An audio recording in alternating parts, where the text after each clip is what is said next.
কিন্তু এই নিয়ে দ্বিতীয়বার পুজো দেবেন এবং সেই এখন এই মুহূর্তে এসে পৌঁছে গেছেন দেশের প্রধানমন্ত্রী নরেন্দ্র মোদী। ত্রিপুরা সুন্দরী মায়ের মন্দিরে দেখতে পাচ্ছেন যে কনভয় রয়েছে, সেই কনভয় সহযোগে কিন্তু এসে পৌঁছে গিয়েছেন দেশের প্রধানমন্ত্রী নরেন্দ্র মোদী। সেই শুভক্ষণ সন্ধিক্ষণ যে একটা দীর্ঘ প্রতীক্ষা ছিল, দীর্ঘ প্রতীক্ষার এই মুহূর্তে অবসান।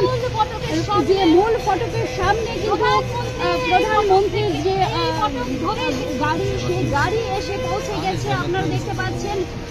এবং এই মুহূর্তে দেখতে পাচ্ছেন রাজ্যের মুখ্যমন্ত্রী প্রফেসর ডাক্তার মানিক সাহা, তিনি প্রবেশ করছেন মূল গেট দিয়ে ত্রিপুরা সুন্দরী মায়ের মন্দিরে প্রবেশ করছেন। সেই ছবিটা কিন্তু সরাসরি দেখতে পাচ্ছেন হেডলাইন্স ত্রিপুরা ন্যাশনালের পর্দায়। যে একটা শুভক্ষণ, যে দীর্ঘ প্রতীক্ষায় ছিল রাজ্যবাসী, সেই দীর্ঘ প্রতীক্ষার অবসান এই মুহূর্তে দেশের প্রধান